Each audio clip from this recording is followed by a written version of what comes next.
چی گیرت اومد؟ چی گیرت اومد همه چی معذب گرفتی؟ بهم بگو چی گیرت اومد همه چی معذب گرفتی؟ آیسان فکرشم نمی‌کردم. پس به چی فکر کردی؟ به چی فکر کرده بودی؟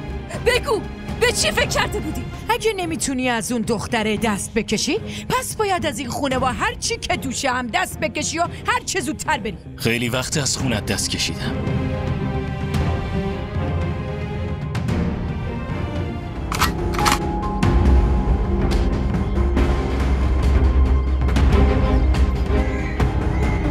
منتظر بودم ببینمتون و خونتون رو اونجا بریزم.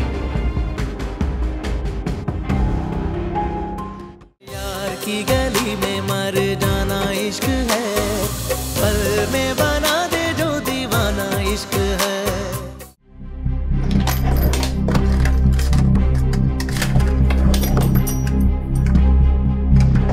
حامد میگم چی کار داری انجام میدی؟ هیچ کار.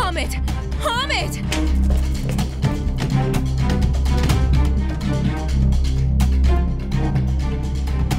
آقا قباد از غم دخترش دق کرد و رفت زیر یه خروار خاک. خونه‌ای که تا دیروز توش بزم و شادی بوده الان همه جا شمع روشنه و سیاه پوش شدن. آیسانم چقدر سیاه بخته. این دختر حتی نتونست صورت باباشو برای آخرین بار ببینه. اگه یه ذره هم حدس می‌زدم که اینقدر زود قرار از لونشون بیرون بیان امروز با پای خودشون بر نمیگشتن. چرت و پرت نگو. همین الانشم به خاطر تو کل فامیل آبروم رفته. دیگه چی میخوای؟ میخوای نابود شه؟ من حس میکنم ما مسئول مرگ آقا قباد بودیم. اگه من آیسانو برای تو انتخاب نمیکردم الان سبام انقدر زود بیوه نشده بود. حالا الان که نه، آخرش که میشد. برنامه هاشونو ریخته بودم. وقتی همه اینا رو میدونستی دیگه چرا این کارو کردی ها؟ چرا آتیش به بار آوردی؟ میدونی که الانم اونا با هم دیگه عقد کردن. من این عقدو قبول ندارم. اون دوتا رو هم نمیتونم ببخشم. شما اصلا چی میخوای؟ همه این اتفاقایی که افتاده و این بی‌انصافی‌ها رو فراموش کنم؟ اونا رو نمیبخشم.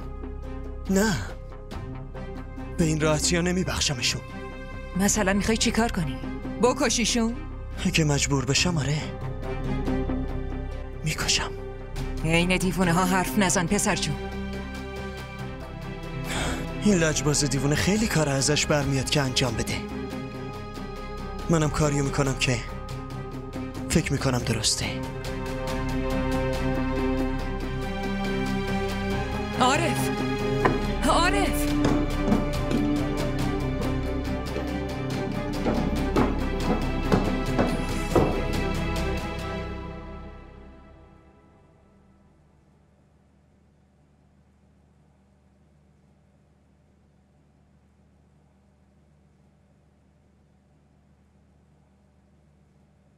تلفنش خاموشه.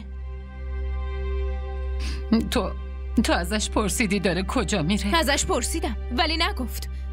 تفنگم با خودش برد. از این میترسم که اگه اون دوتا بکشنش من چی کار باید بکنم؟ حامد خون جلو چشاشو گرفته و همه اینا به خاطر اون آیسانه.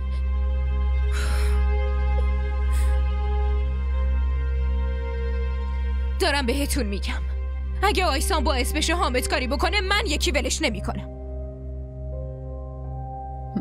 اون بیچاره دیگه چی براش مونده که تو هم ولش نمی کنی؟ دست از سرش بردار. این همه اتفاق وحشتناک برامون افتاده بعد شما هنوز به فکر دخترتونی. نمیبینین جون شوهر من در خطره؟ حامد پسر ناتنی شماست نه؟ یا فقط آیسان دختر تنیتونه که بابا رو فرستاد سینه قبرستون و الانم میخواد جون شوهر منو بگیره؟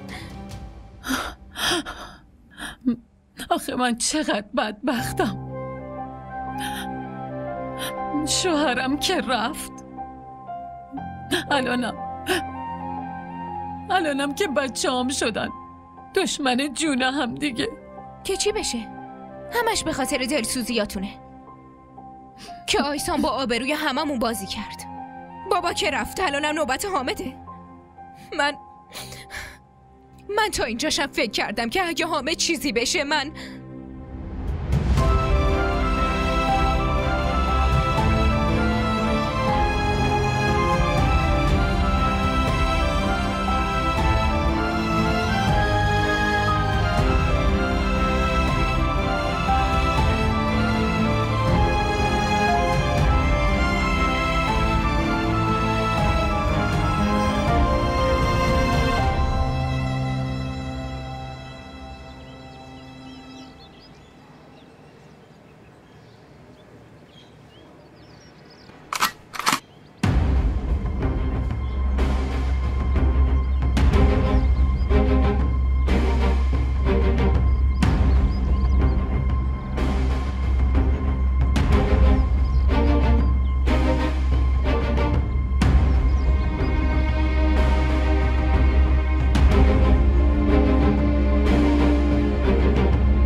میدونستم الان هر دوتون اینجایی. منتظر بودم ببینمتون و خونتون رو اینجا بریزم. این هیچ تقصیری نداره. من مقصرم. همش تقصیر توه. برای اینکه از وقتی اومدی تو زندگیمون رو نابود کردی. قاتل بابام تویی. به خاطر عشقم مجبور بودم. من خیلی از این اتفاق خفش.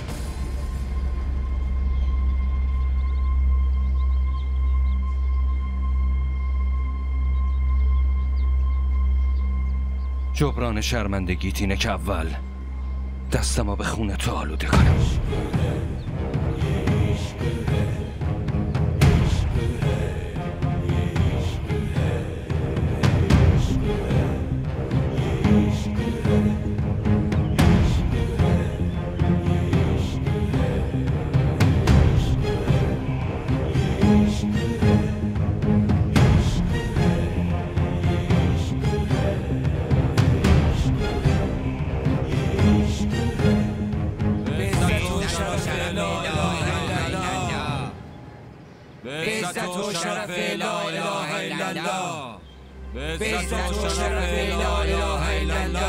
هر دوتون شانس آوردی،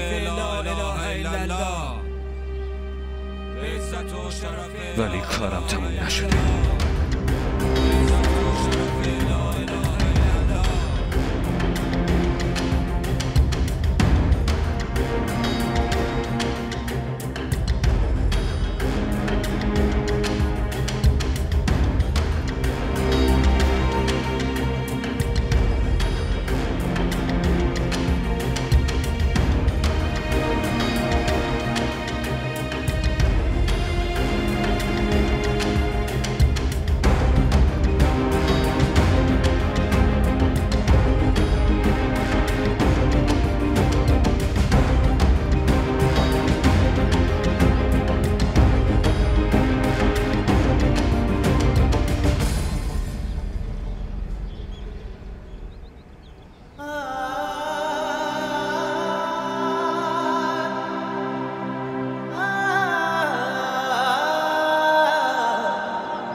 چی گیرت اومد؟ چی گیرت اومد؟ همه چی معذب گرفتی؟ بهم بگو چی گیرت اومد؟ همه چی معذب گرفتی؟ آیسان فکرشم نمی‌کردم. پس به چی فکر کردی؟ به چی فکر کرده بودی؟ بگو به چی فکر کرده بودی؟ باور کن منم خیلی ناراحتم. تو دروغ میگی. من دروغ نمیگم. اگه یه ذره هم حواست به من بود این کاری که کردی و 100 سال سمتشم نمیرفتی. همچین کارایی رو نمیکردی. تو نباید به من دست بزنی. دیدی چی به سر بابام اومد؟ شروین خودخواهی و لجبازی تو برنده شد، ولی تو این بازی مسخرت من بابام از دست دادم. شروین تو بازی عشق بابام از دست دادم. بابا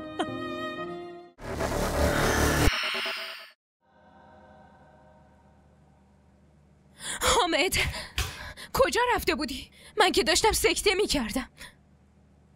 رفتم جون هر دوشونو بگیرم، ولی شانس آوردن که نجات پیدا کردن. خدا رو شکر می کنم که تو چیزی نشده. حامد چرا به این فکر نمی کنی که تو دیگه خواهری نداری؟ نمیتونم اینطوری فکر کنم مامان. تا وقتی با دستای خودم حقشونو کف دستشون نذارم، همش خودمو میخورم که چطوری تونستم بابامو ازم بگیرن. رفتن قبادو اینجوری نوشته بودن، ولی کاری که تو داری میکنی کاملا غلطه. حالا غلط. تا وقتی اون دوتا زنده ان من آروم نمیگیرم. باشه، آروم نگیر. اینو بردار. این چه کاریه میکنی؟ شال مادر بیوتو بردار و برو از اینجا.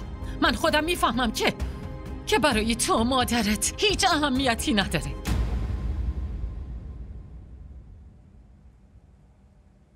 دخترم که دیگه تموم شد و رفت. بابات که ما رو گذاشت و رفت. تو هم میخوای بری اونا رو بکشی؟ پس یه کاری بکن، اول منو اینو بکش. میخوای ما رو به کی بسپاری و بری؟ اصلا فکرشو کردی؟ آخه برای چی متوجه نیستی ماما؟ نمیتونم تحمل کنم اونا ما رو به این روز انداختن خودشون خوشن. هنوز انقدر بی غیرت و بزدل نشدم. ببین که آخر جونشونو میگیرم. اونو فراموشش کن. فراموشش کن. اون دیگه مرده. الان دیگه هیچ نسبتی با همون نداره. بعد از رفتن بابات دیگه طاقت ندارم که تو رو از دست بدم. من هیچیم نمیشه، شما نگران نباش. نه، باید به من قول بدی که هیچ کاری نمی کنی. حامد،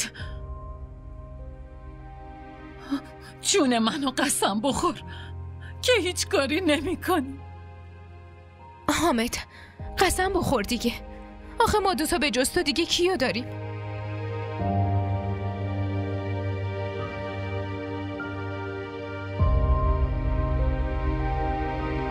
خواهش میکنم.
چی گیرت اومد؟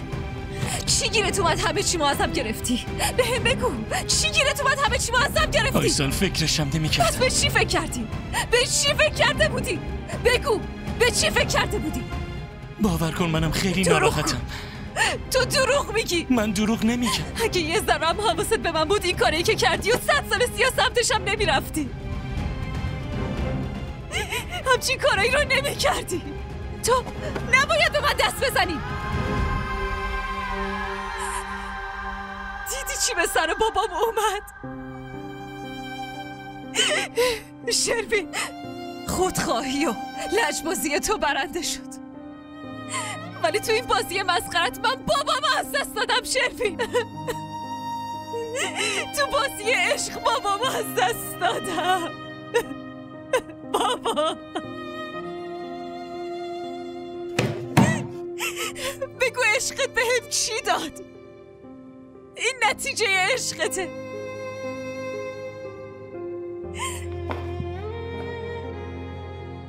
تو چی فکر کردی؟ به خاطر این عشقت کل عمرمو پیشت میمونم؟ نه شروین، تو منو از دست دادی. آره درست میگفتی، کاملا درست میگفتی که هیچ وقت نمیذاری مال کسی بشم. هیچ وقت نمیذاری مال کسی بشم. من الانم مال تو نشدم. اینقدر ازت متنفر شدم که همه ی لحظات عمر تو قراره توی نفرت من بسوزی. عشقاره، تو منو مجبورم کردی ازت متنفر بشم اینقدر که دلم میخواد این خونه رو سرت خراب کنم. اسمم آیسا نیسته که این کارو نکنم. تو چی کار کردی شروین؟ همه چی با ازم گرفتی شروین. بابام رفت دیگه هیچ وقت بر نمیگرده. همه چی تمام شد. تو همه چی ازم گرفتی شروین. همه چیو گرفتی.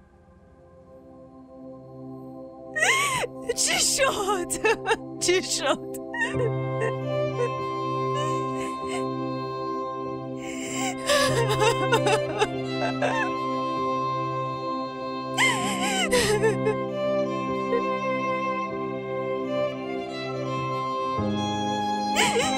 بابا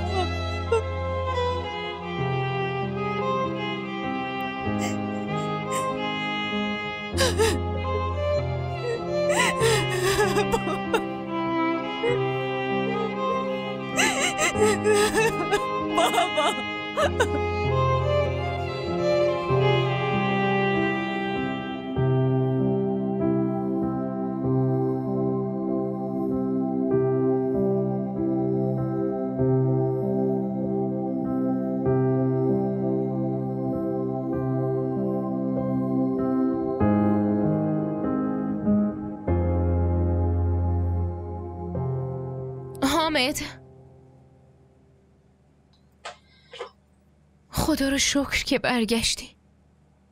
چه بلایی از سرم گذشت با اون عصبانیتی که تو رفتی. من خیلی ترسیدم به خاطر اونا من تو رو از دست بدم. باید قول مامان عملی کنم. به خودم فهمودم هیچ خواهری ندارم. اگرم داشتم امروز دیگه اون برام مرده.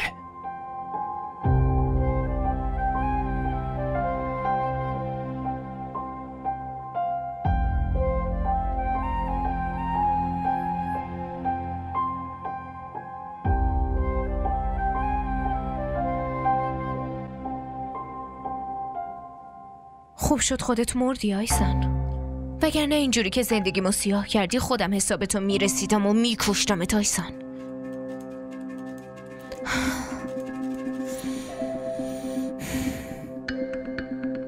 خدایا شکرت.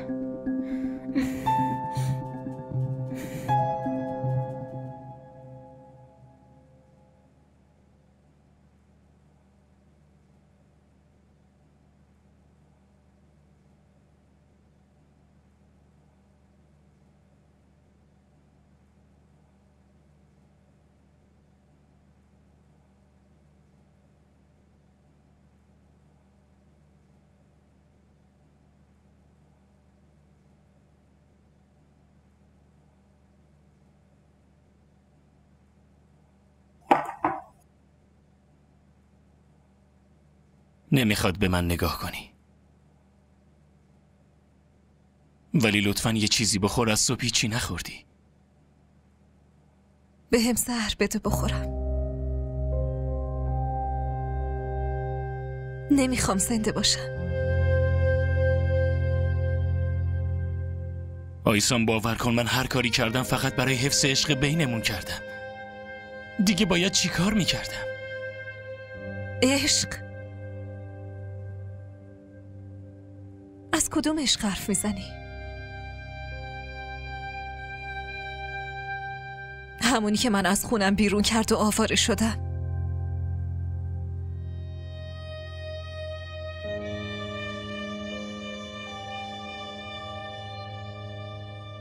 یا هم داری اون عشقی رو میگی که به خاطرش دیگه نمیتونم تو چشم خانوادم نگاه کنم؟ نیت بدی نداشتم. دیوونت شدم، مخ عاشقت شدم. تو برات سوء تفاهم شده. چندین بار جلوی خانوادت گفتم که میخوامت، ولی همینجوری حرفمو گوش نمیدادن. اونا مجبورم کردن که همچین تصمیمی بگیرم. قرار عروسیت با عارفو گذاشتن، خودت هم گوشیتو جواب نمیدادی.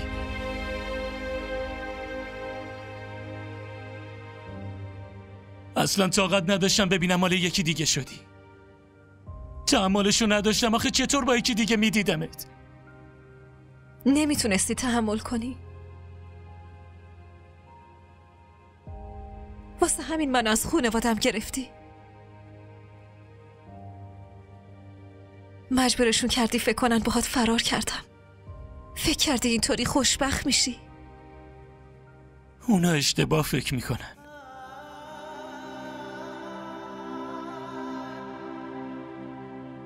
رفتم راستشو بهشون بگم، ولی مگه گوش میدن؟ رفتم همینا رو براشون توضیح بدم. میخواستی چی بهشون بگی شروین؟ تو خودت با عشقت منو فریب دادی و جلو اومدی.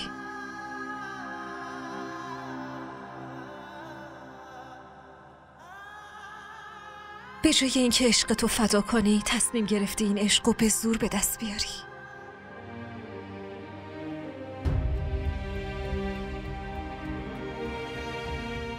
تو من از عشقت ناامید کردی شروین. خیلی به عشقت افتخار میکردم، ولی همونو به پاهام زنجیر کردی.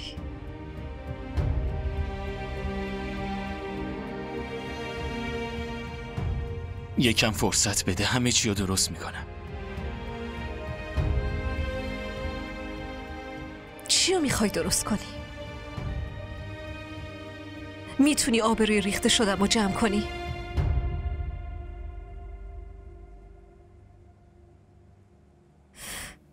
تهمتی که به هم زدن که باهات فرار کردم و میتونی پاک کنی؟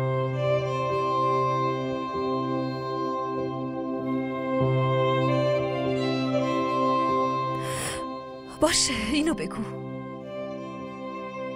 میتونی بابامو به هم برگردونی؟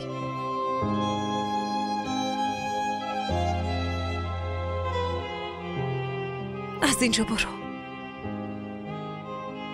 نمیتونی هیچ کاری بکنی.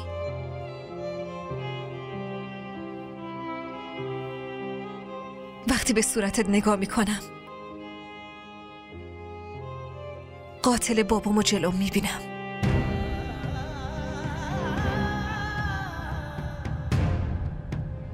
از اینجا برو! دور شو! چرا ماتت برده؟ گفتم برو! برو!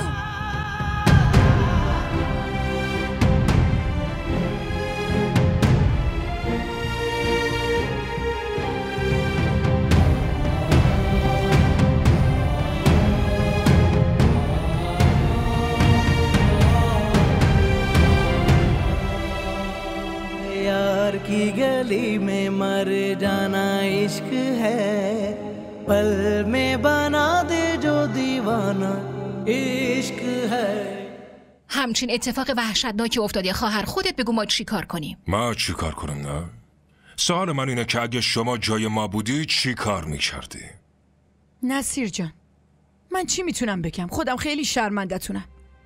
راستش هیچ وقت فکرشم نمی کردم که پسر حرف گوش کنه من اسیر عشق یه دختر معمولی و پاپتی بشه و باعث ننگ خونواده و ناموسش بشه و باعث عذابمون بشه. ببین خواهر، الان دیگه وقت فکر می کردم و فکر نمی کردم نیست. ما به امید شما بودیم که خودت همه چی رو درست کنی.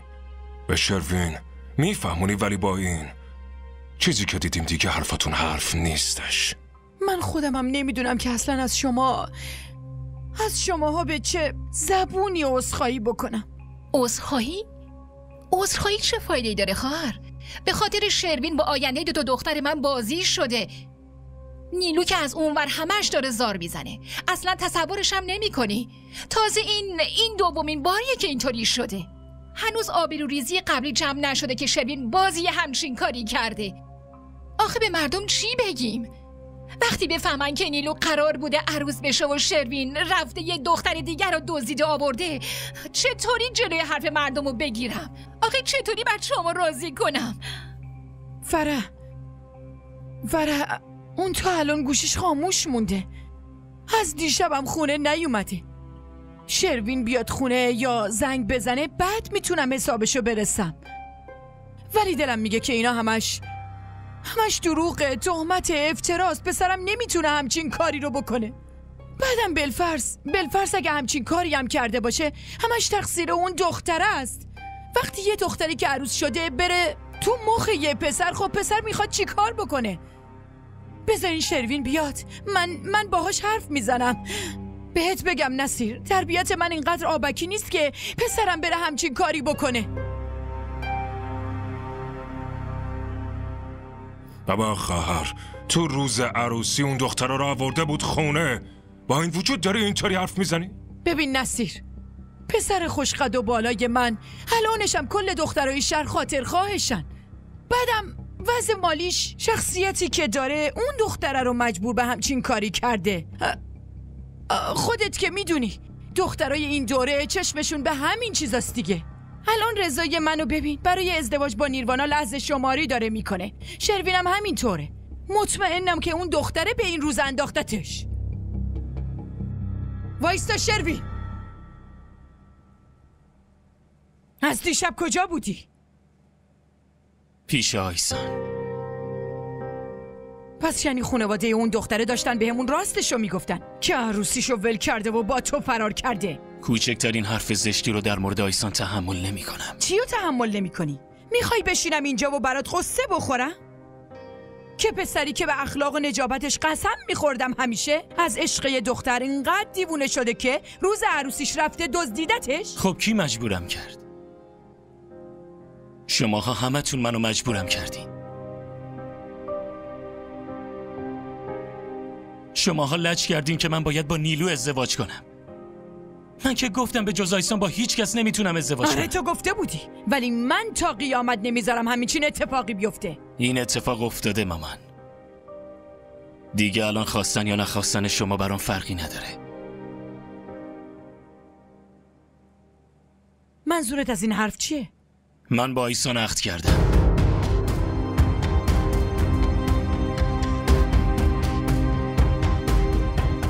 اون الان زنمه.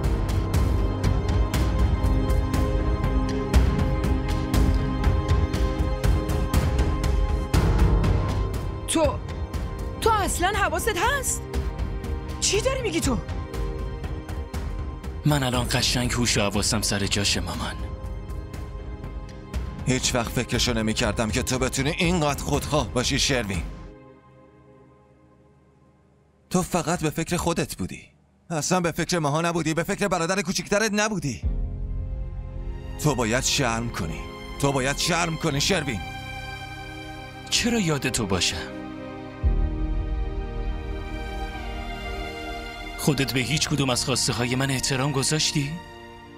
هیچ کس به من فکر کرد که من چی میخوام؟ همه فقط تو سرشون این بود که شروین باید با نیلو ازدواج بکنه. تو هم فکر کردی من باید با جناقت بشم. آخه من کی همچین چیزی رو گفتم؟ اصلا زنگ بزنید به نیلو بپرسید من کی همچین قولی بهش دادم مامان. همچین برنامه‌ای نبوده. از اولش هم دلم پیش آیسان بود. میخواستم با آیسان ازدواج کنم. شماها کار خودتون رو کردین، منم کار خودم رو کردم. پس یادت رفته شروین که تو این خونه فقط حرف منه. اینجا همونی میشه که من میخوام.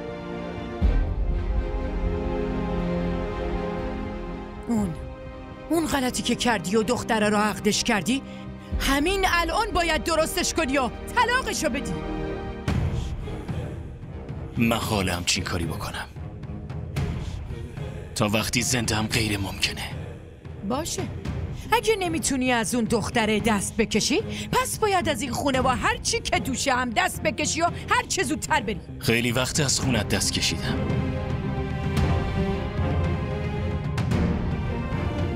واسه چند لحظه اومدم اینجا. یه کار واجب دارم، بعد میرم.